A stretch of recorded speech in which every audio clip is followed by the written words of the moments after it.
5-3 check. Yeah, so one of the questions that you guys asked me to provide is, what's the most dangerous situation I've ever been in the F-16? Well, I think the more experienced you get in any fighter platform or any airplane in general, the more you find that, there's always going to be that day for a guy, right?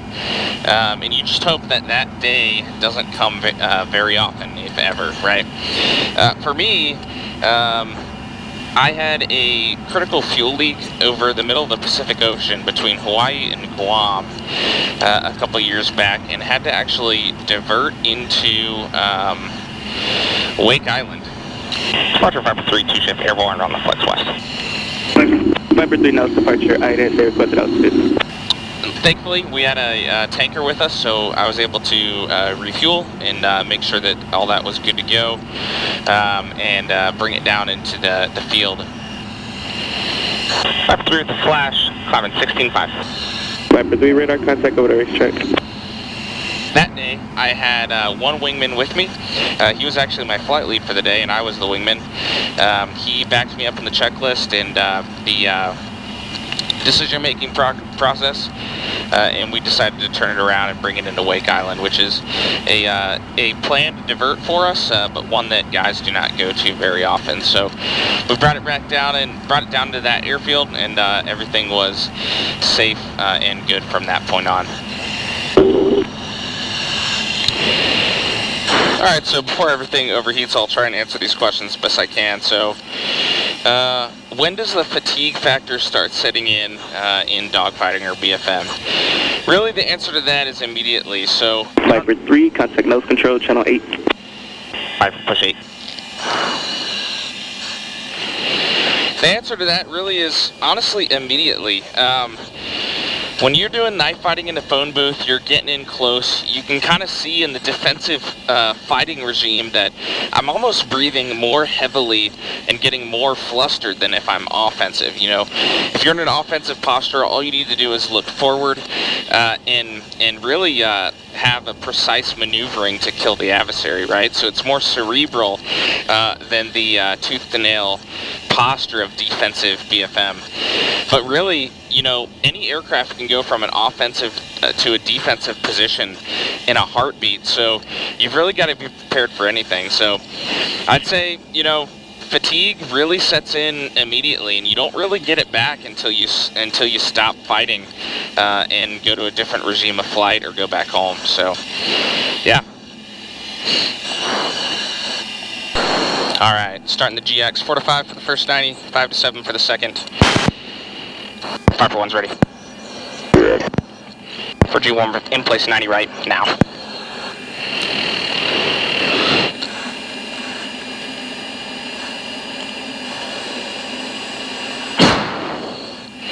Alright, not bad. G-awareness in place 180 left now.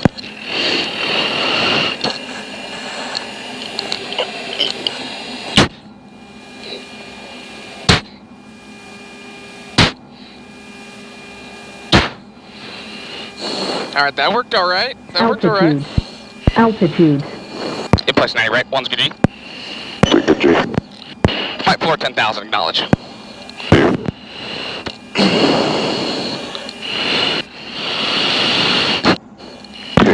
Reference 260. Semi frequency 126.55. Update 250.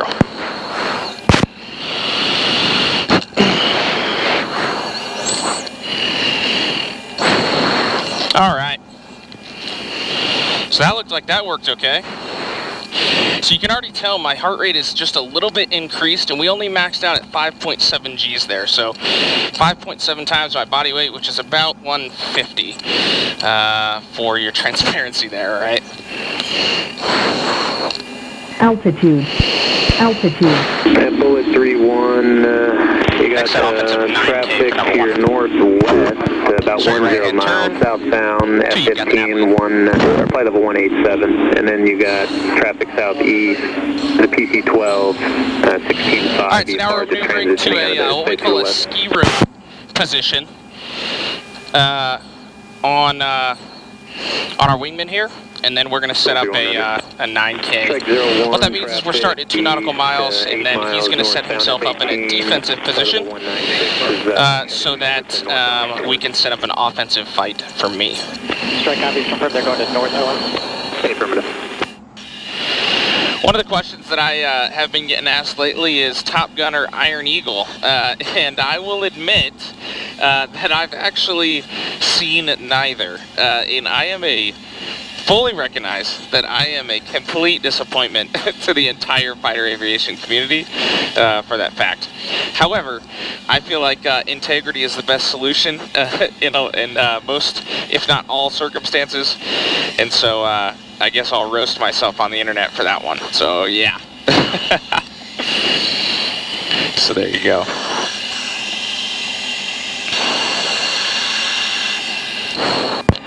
One's ready. 7.0 G limit. That's okay. Check right.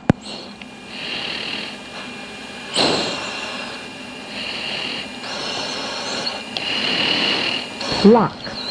2.8. Alright, so we're going to call down ranges until 1.5, which is going to be our fights on.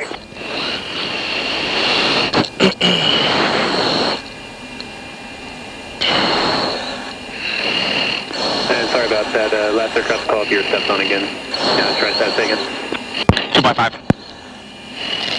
7G limit. That's probably the highest threat for me in over-G in the jet here with 2 external tanks. So we got to watch out for that.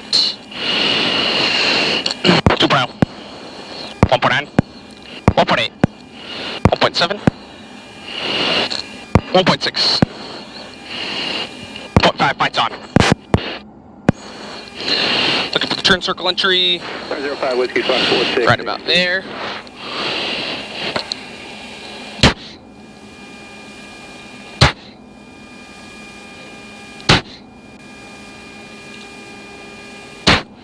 It's going downhill.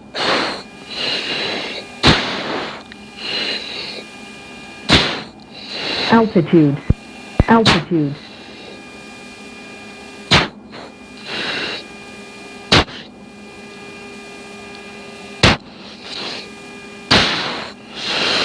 Nice, just above the floor.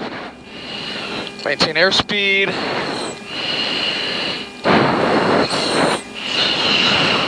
Alright, we're on G's now we just need to rate around the circle and catch him. Radar contact, 4 miles east of Pipe Wells Airport. China Lake altimeter 2965.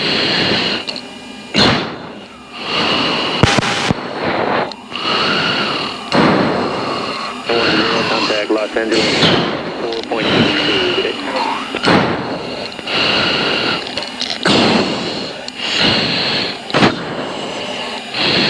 Let's see what he does.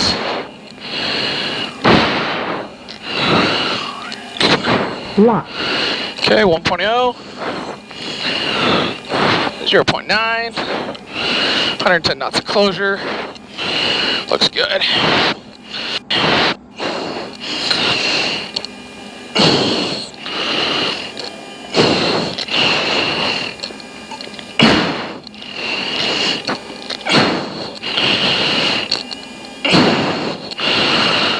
Oh, he's right above the floor. Viper terminate, Viper 1 terminate. Viper 2 terminate. Call off right. Next at defensive 6K for number 1. Alright, so you can see how my heart rate is slightly increased here. The G was high initially, maxing out at 6.2. Traffic. 4 west, Kentucky 10 south. 1.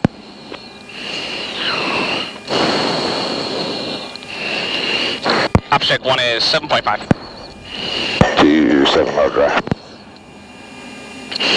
Alright, but these next ones, once we are at an unlimited G restriction, should be good to go for us to see that higher heart rate. We've got about 400 pounds to go.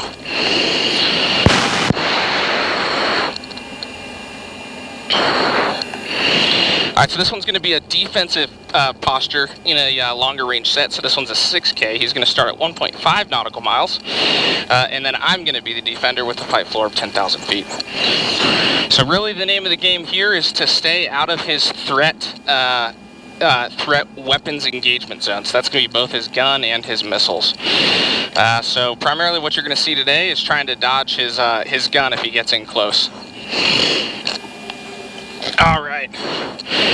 Something else really worth talking about here in defensive BFM that the DCS and flight sim players won't really be able to appreciate as much is that, you know, this is all a manual experience for a fighter pilot. Start right hand turn. Suggest left over before turn. Say again. Suggest you keep going left over that way. Left turn. Let me know if you see the strange traffic. Okay, so what I mean by that is nothing is guaranteed to you. You have to find the adversary and you have southwest. one. You've got to find him yourself, and you've got to maintain tally, doing everything that you can, contorting your body to use whatever visuals you have available in the cockpit to stay alive. So, fight to survive is really the name of the game in defensive BFM, and you're going to keep doing that until the adversary either hits the ground, runs out of gas, or your wingman saves you. So, there we go.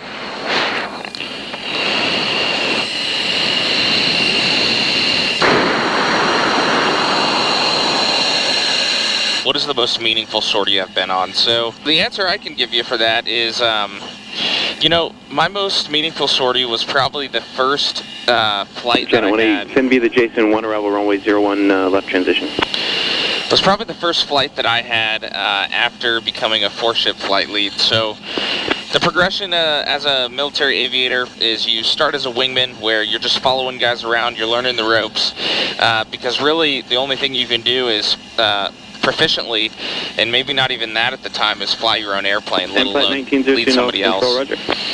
And so after about a year or so, depending on your performance, you know, as a wingman, you'll get put into something called the flight lead upgrade, which the duration of it varies depending on, once again, your performance, but after about a 6-month period, you'll become a 4-ship flight lead and certified to take another 3 F-16 aircraft with you into combat. So the first flight I had with a wingman after being trusted to those proverbial keys was an incredibly surreal experience.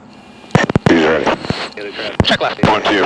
Go. Or F-16. Right and turn, deep 6.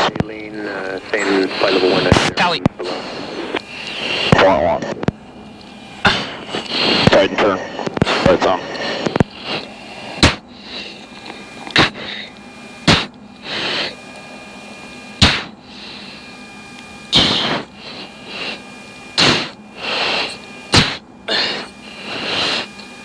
Altitude. Altitude. No lead. He's in lag. Now. AB, can I save it? Maybe not in a 2-bag. Oh, we saved it. Oh. Go Viper 10,000. Viper, knock it off. Viper 1, knock it off. Viper 2, knock it off. Woo! Alright, max 6.9 G's there. That's a good one. Left hand turn. Whew! Okay, so you can really see now the effects of G's on the body. You're turning around, you're fighting, and especially in defensive BFM, you have no opportunity to relax. So yeah, I'm curious to see what my heart rate looks like and what the G's look like on that set. Next set, defensive 6K for number 1. Because it just goes to show, not only are you fighting to survive in your jet, but you're fighting to survive with your body as well. So there you go. Object 1 is 6.6. Alright, we're going to do another defensive 6K, starting at 1.5. See how this one works out. 1's ready. Check right.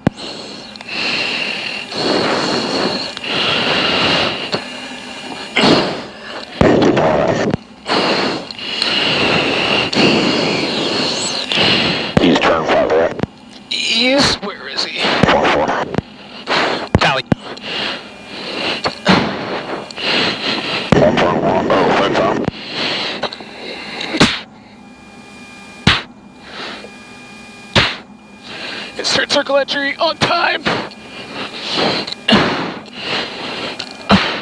He's in lag.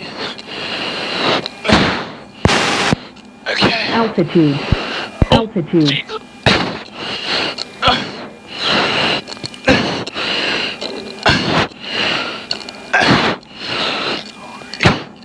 Oh no. He's gonna overshoot. Maybe. Still Viper 11,000. Viper knock it off, Viper 1 knock it off. Viper 10 minutes left. Front off left. Alright, well. That's what you get when you fly against one of the most experienced guys in operational test. Some of these guys are so experienced that, you know, they just never miss. Unfortunately, I'm on the receiving end of that, so sometimes that's how it goes. But you know, being trained by the best and the most proficient is the only way we'd want to have it here. Yeah, so this is my office. Welcome to my office.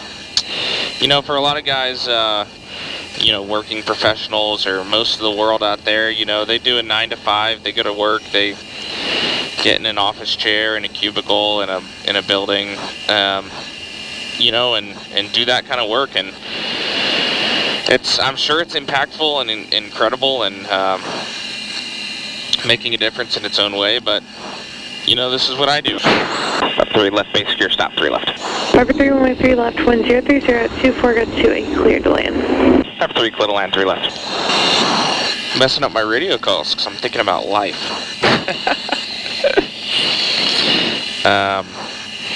But yeah, I mean, it's not necessarily the right thing or the wrong thing, but it's good to have you guys out here flying with me because, you know, it's not just fun and games when you're flying a jet like this. You know, a lot of people see, you know, the cool airplane, cool flying, and think it's just, you know, us going up and having fun. But in reality, there's a lot of responsibility. There's a lot to do. There's a lot being asked of a typical fighter pilot in the Air Force.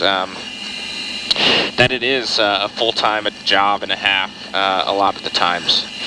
So yeah, I would say for every flight we do about you know, can be up to, you know, 12 hours of mission planning the day prior, and then, you know, 3 hours to 4 hours for the brief prior to the flight. You fly for an hour and a half, and then you debrief for, you know, up to 4 hours or even more sometimes. So there's a lot going into a single sortie, which is the only portion that a lot of people see.